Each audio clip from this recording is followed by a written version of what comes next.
Today, it's a lot harder to build solid relationships where prospects, leads, and clients trust you. So how do you build these relationships? I think there's a huge amount of lost opportunity for a lot of builders because they don't understand the power of nurturing, what that looks like, how to nurture. I think a lot of the guys I talk to don't understand the concept because they've just been doing things the way they've always been doing things. Yep.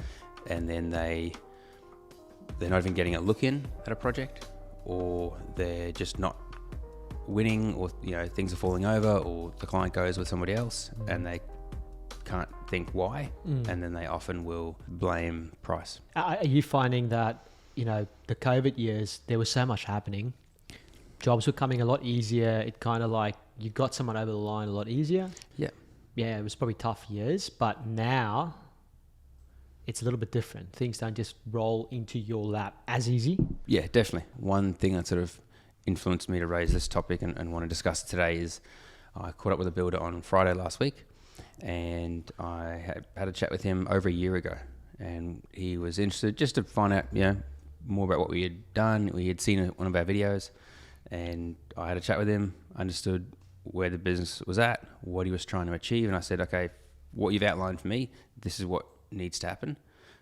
Yes, the story and the videos, but everything else from marketing, advertising, the whole strategy, helping him with that. And he was like, okay, cool. Really neither here nor there. I think because he was comfortable. He had just finished a great project, had been a really good one for him. He had plenty of stuff in the pipeline. And that was over a year ago. And he reached out 2 weeks ago and said, can we please catch up? And when we spoke last Friday, he was like, to be honest, I haven't had one inquiry now for 6 months. So that was hard to hear. Obviously hard for him. Yeah. A lot of stress with that. And not to say that our marketing would have made him, it's easy to talk in hypotheticals. Yes. The fact is, though, he didn't do any marketing with us or anyone, and now he's in that position. Yeah. That's just the fact. So before we continue, I guess the big thing today is we're going to uncover like the 4 stages of nurturing. Yeah. Now, getting to that 4th stage, the 4th one today is going to be a really good one. JP's got a really cool story on that. Yeah. We'll jump in at the end, but 2 builders that radically different mindset and radically different outcome. And how that could change for you as a builder if just incorporating that last step, how beneficial that could be for your building business moving ahead. So let's jump into the first one, which is the marketing phase. Yeah. So from a nurturing perspective, what do you... Yeah. Well, before we jump into that, one thing I want to highlight is a lot of the research that we've been putting in over the last year plus. We've got information and experiences from the last 12 years, you guys. But over the last year, we've really sat down and gone, hang on a sec. How can we increase the likelihood of these ideal clients coming and talking to our builders? Yeah. And one thing that we found, which was kind of like, how have we never seen this, is that whenever we talk to builders, you can talk to a lot of people and you ask, who's that ideal client? But especially builders, because of the nature of their work, when they describe their ideal client, someone who trusts them, someone who sees them as an authority, someone who lets them get on with the job, someone who, has built before, they're educated on the process, they're so many of those things. When we really nutted it out, they're describing a client at the end of a project. Correct. Because there's been that relationship all along the way. They've established an amazing relationship. They have time and time again said, we're going to be doing this, and they do it. So they've proven themselves, which means there's a huge amount of trust established. The clients come up with ideas, and they've maybe rebuked it a bit or made some changes and made it better. So they've established themselves as a specialist and an authority in the space and how to do things, how to get it done. They've solved multiple problems. Again, authority. They're experienced. They've had multiple touch points. And like our friends, the more we hang out and catch up with our friends, the more of a relationship we build. Yes. And people joke about it's like a marriage. So the more you're hanging out with them, the more of a relationship you're going to build. And so what we found is that builders are describing someone towards the end of a project. Yeah. Where, yes, now of course they're an ideal client. Yeah. They love what you've done for them. You've proven yourself. Amazing.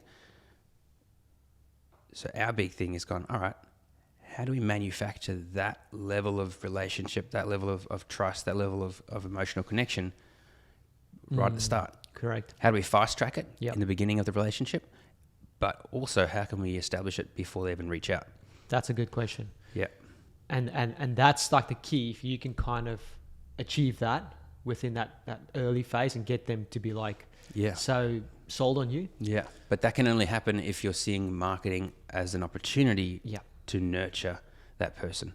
So find someone who, and there's plenty of great people out there that have the money, have the budget. I mean, I had breakfast the other day with Hayden from Priceplan, and he gets his stats and data from nationally, so he can see what projects are most commonly being quoted on. Yep. Because he's in the estimating game, obviously. Yeah, third-party estimator, Hayden from Priceplan, and he was saying, this was maybe 2 months ago, but he was saying that a lot of the projects, renovations, very popular, more renovations being quoted in one than new homes, and definitely in that sort of let's say 1.5 mil range, that's where a lot of them are being quoted in one. Okay. And then just hearing from a lot of builders and industry, and we were at a workshop in Sydney the other week and Melbourne before that. We're in Auckland this week. Yeah. Hearing from builders that a lot of their clients, their favourite clients, again, ideal clients are cash. So there's a lot of clients out there with cash doing these projects. But anyways, getting back to marketing is the opportunity.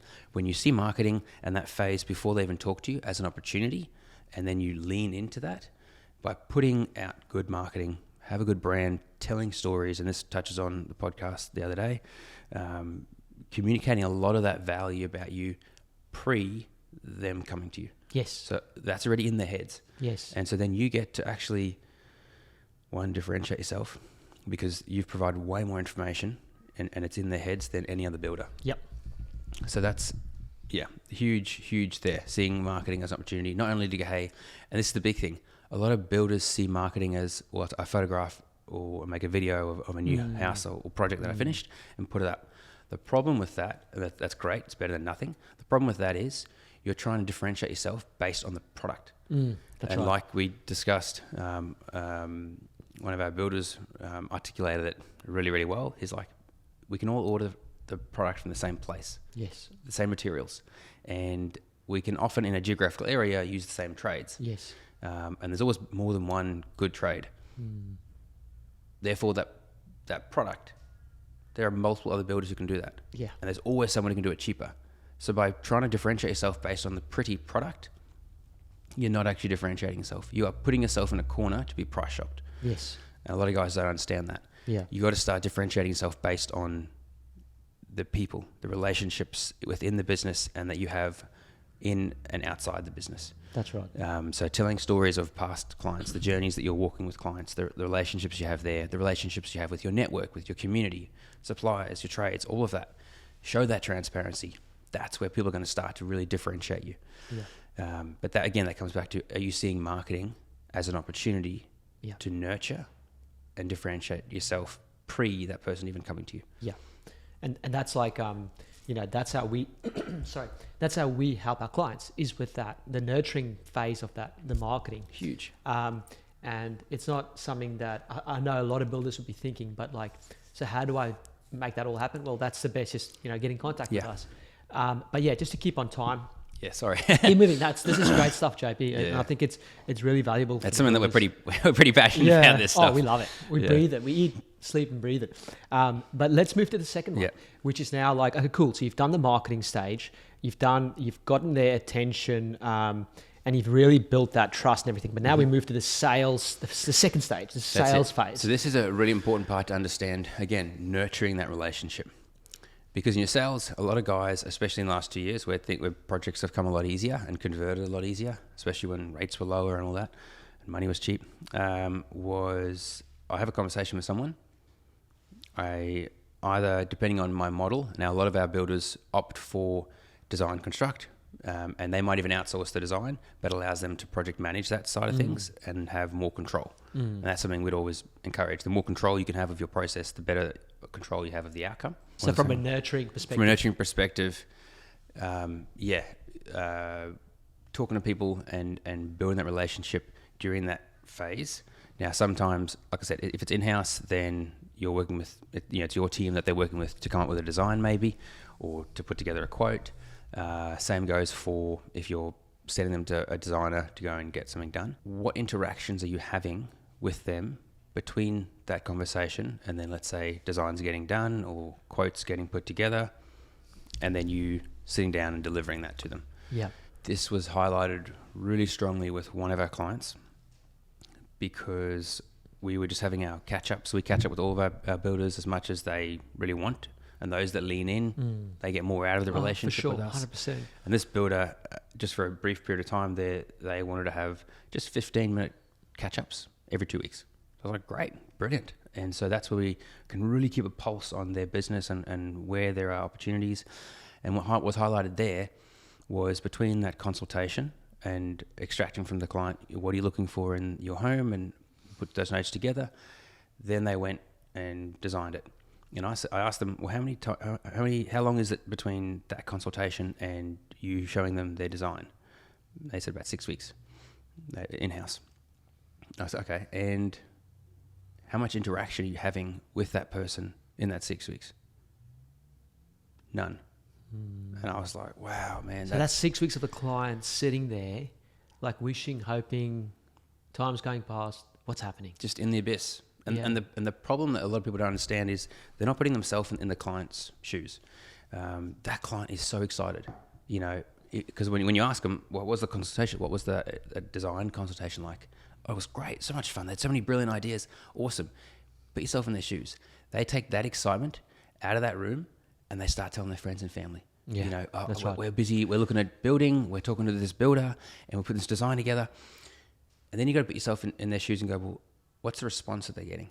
Because a lot of them, we all have friends, family, always very smart. Very smart. They've had experiences and their friends and cousins had experiences, and they start then giving their 2 cents worth, and they start questioning, oh, you're building now, amongst everything. You reckon that's a good idea? Yeah. And that's dangerous. Just asking that question, it gets them going, oh yeah. Honey, should we be building? Yeah. I don't know. Should we? I don't know. And they start double thinking. Meanwhile, they're hearing nothing from you. Yeah. There's no confirmation or affirmation that they're making the right decision, that they're going down the right path, that you've got their back, you're going to take care of them. Plus, you've got everyone who's had the bad experiences that say, "Oh man, you're going with." A small builder, or they'll find anything that is a negative and then throw it at you. Yeah. And then it causes you or that client of yours potentially to stumble and question. So then 6 weeks later, you then give a design to them. It's like, oh, we love it, but we're not really sure if we're going to build now. That's right. Whereas if you can go, well, how much nurturing can you do? I would say the sky's the limit. You can be creative. You can be so creative. With these guys, we worked out a bit of a plan and gave them some ideas, and they took that on board.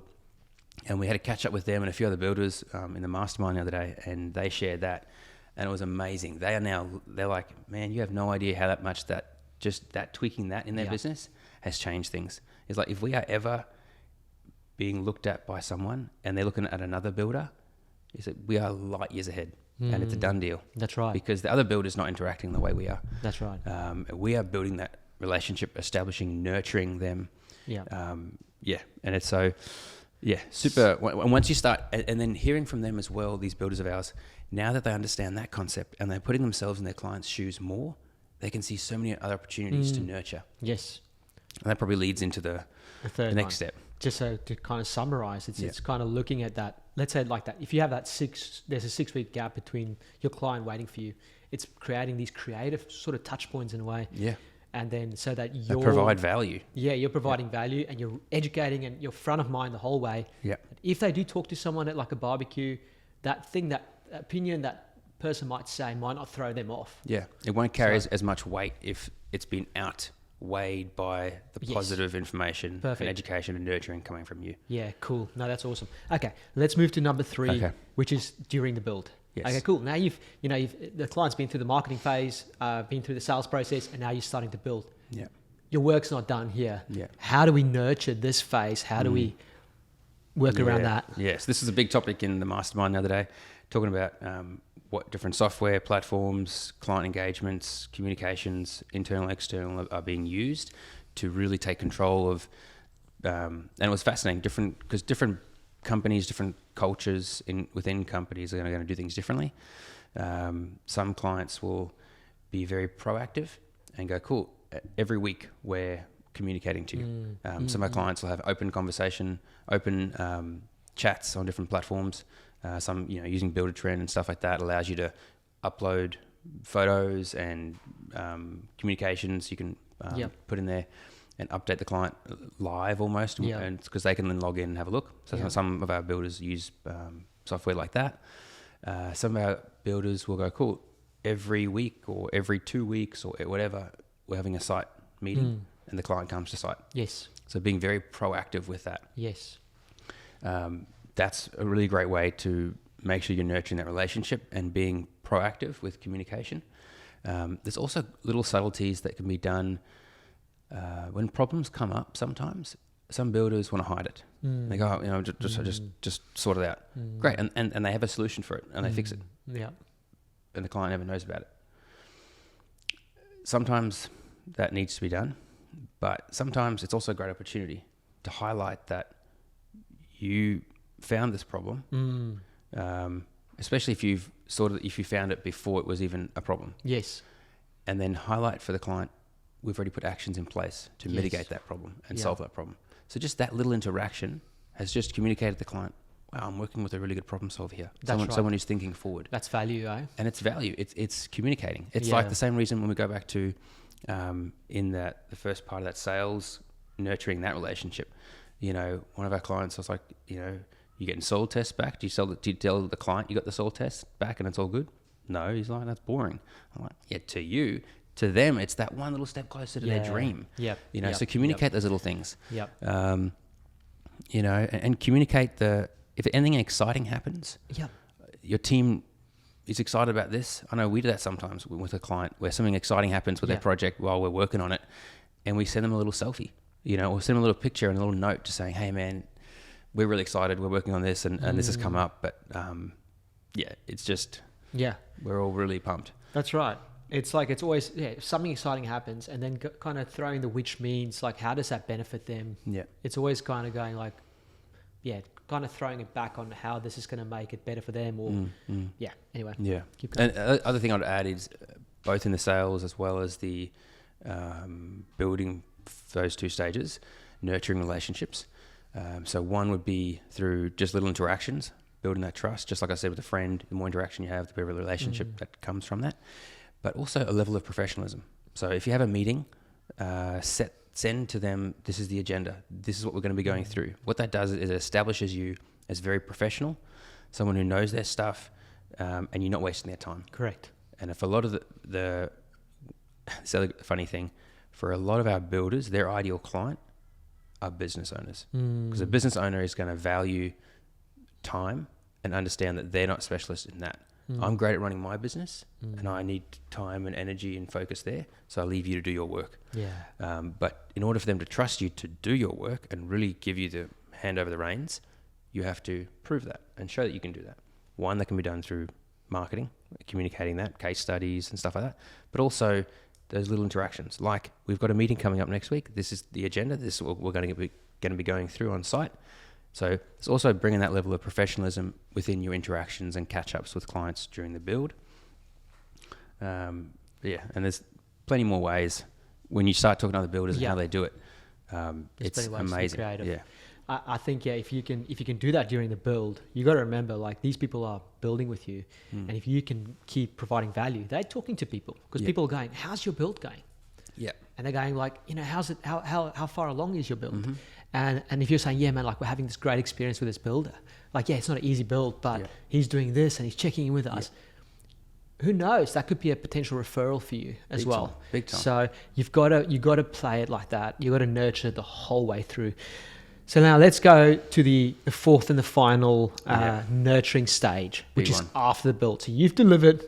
What now? Like, what's the big problems here that tends to happen with the general like the opportunity lost here? Before we jump there, one thing I may have missed, and it'll lead into this next point 4, is having consistent communication with your client and highlighting for them exciting things that are going on. and highlighting for them, like I said, problems and solutions, it keeps you front of mind, and it keeps establishing you as, yeah, we chose the right builder, we did this. That's really powerful for when that client is in their everyday work and interacting with people. They're more likely to bring you up in conversation, which is then powerful in terms of that referral base growing and more people hearing about you. And that then flows on into this fourth point, is once the project's finished and handed over, there is so much opportunity in maintaining that relationship with the client. Now, some builders, they love to say, "Oh, I've got a great relationship with my clients." Often we'll still be catching up for barbecues and popping in for cups of tea. Great, nurture that. Never lose that. But also put in, if you can, and I would recommend, put some sort of structure in place to maintain those relationships over time. And this highlights, because again, you never know who that person's going to refer. But if you're front of mind, they're more likely to refer you, rather than just hoping the fact that, well, every time they walk into the home, don't they think of me that I built their home? No, their lives are pretty busy. And so the big story that I wanted to share here, and it sticks in my mind, these two different builders that we've worked with. One of them we continue to work with because they're ideal. They're our ideal client. The other one, we had to let go because they're just not ideal, not a fit. And how they looked at these two opportunities when it comes to projects finished. The one builder we no longer work with, he looked at past clients, past projects, like, oh no, don't want to touch them, don't want to go back there, because if I reach out to them and say hey and send them a video and say thanks for whatever, or just engaging with them, they're going to say, "Oh mate, can you come, I've got this leak in the bathroom, can you come have a look at this?" Yeah, so it's like opening a can of worms. Exactly. That was exactly what he said. It's like opening a can of worms. And I was like, oh my word, you missed the opportunity in that. Yeah. In deepening and strengthening that relationship. And anyways, whereas the other builder, the guy that we continue to work with, very different mindset. He has put a structure in place where once he finishes a build and he hands over the keys, he then has a big folder that he gives to them with structure in place and goes, cool, we're going to be catching up in 6 months. We're going to be checking in a year. And I think he's even wanting to extend it to 2 years and on from that. Hey, we're going to come in and we're going to come check in and we're just going to walk around the block with you and just make sure everything's perfect. Yeah. That gives your client huge security to know that they're looked after. It's not just, here's the keys and now I don't want to know you anymore. Yeah. And yeah, some could say, oh, but builders are liable for ongoing. Yeah, well, don't make it a legal thing. Make it a relationship thing. That's right. You want to look after them. And so having that structure in place is, I'm going to come back in a year, 6 months. We're going to interact and make sure everything's looked over, and then look at what you've built for them. Look at what their needs might be. They might need an electrician down the way. They might need a plumber down the way. They might need landscaping. They might need... Don't just hand the... There's huge opportunity in that as well. So this guy, our builder, he gives them a whole document on all these different trades that they can use, so that, again, he's seen as the solution provider. Yeah. And every time they need a trade for something in the house, whatever, they're going to his... what do you call it? Document of recommendations, suggestions. And going. So it's him providing the solution every time. Yeah. Plus he then catches up with them a year later and just has a chat. Maybe it's one walk around the house and go, you know what?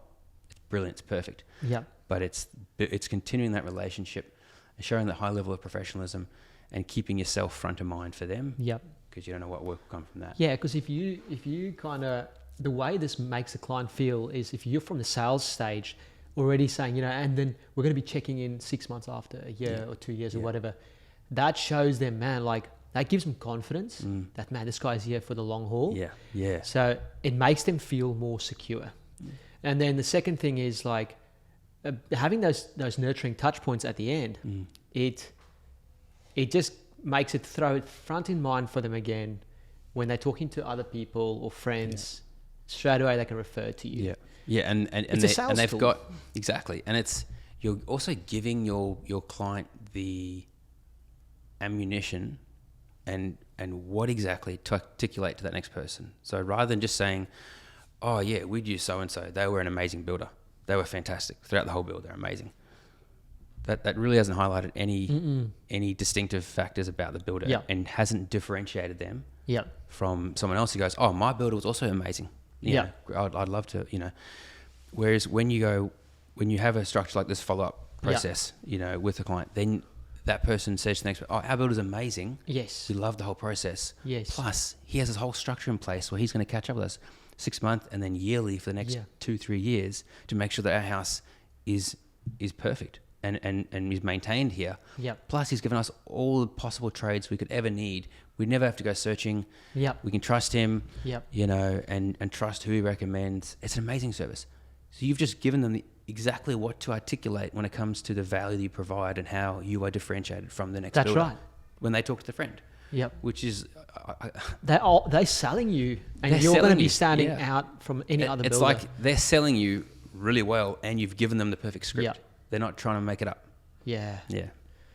And I think that's a big thing that some builders might be thinking, listening to this, is, okay, well, my time's already like, I don't have that much time. So how do I get all this stuff worked into the business? Now, obviously, that's just a way of like systemizing and, but yeah, not diving into that. I think it's that fourth stage is huge and could, in 5 years' time, mean the world's difference. Huge. That's really going to help. When we talk about with a lot of our builders, we're helping them understand this idea of client banking. How are you banking clients for the next 5-10 years? And we have a lot of stuff that works on that up front, all the way through to finished. But yeah, definitely maintaining that long-term relationship after a build's finished is definitely one way. Yeah, there's huge opportunity. That's cool. Huge opportunity. Oh, that's awesome, man. I guess just to summarize today around the nurturing topic of the 4 stages. Yeah. I would say at some stage, stop and put pen to paper and even get someone else in the room with you who, maybe part of your administration team, or if you're a bit of a one-man band, just getting someone else in there to help brainstorm and go through those 4 sections. So marketing, sales, construction, post-construction. Pretty simple. Afterwards, and just go, what are all the different ways we're currently interacting? How can we make those better? How can we provide more value, more information, better education? And then also look at where are the gaps? Where are the big gaps that could be filled that could really, at the front end, help differentiate us, help convert, help have a better relationship throughout the build, and help have a long-term relationship that can lead to referrals afterwards. Yeah. That's good.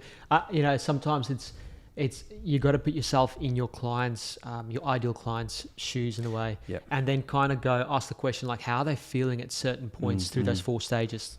And sometimes it could just be like a client you've worked with. You could even just talk to them and go, cool, man, like in that marketing phase when you guys are doing your research, what are things that you feel like were gaps? So you're asking for honest feedback in a way, and then kind of asking for each different category, and hopefully they give you honest feedback. But that's just a way to kind of really understand where you can close all those gaps, like you just mentioned. Yeah. So one thing I'll add as well is, I just outlined the 4 stages, and while I use the example of, you don't know who, after that build's finished, nurturing that relationship can turn into referrals.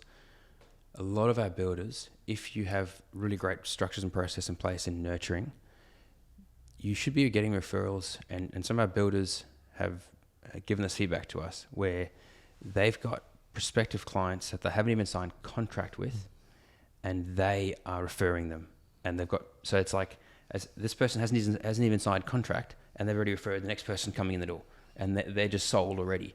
But that's because we've worked with them to nurture that relationship so well before that person. So it's not like, we only just started nurturing once they came in the door in the last few weeks before signing contract. We've maxed out nurturing. No, that person that came in that door had been nurtured for a year prior to coming in the door. That's why they were able to so well articulate and with such confidence refer to a friend to come work with that builder. So there's a huge opportunity. That's cool, man. No, I really enjoyed this, like going through the nurturing side of things. I really enjoyed going through those 4 stages with you today, Jabes, around nurturing. And until the next podcast. Yeah. Thanks, man. Thank you. Epic.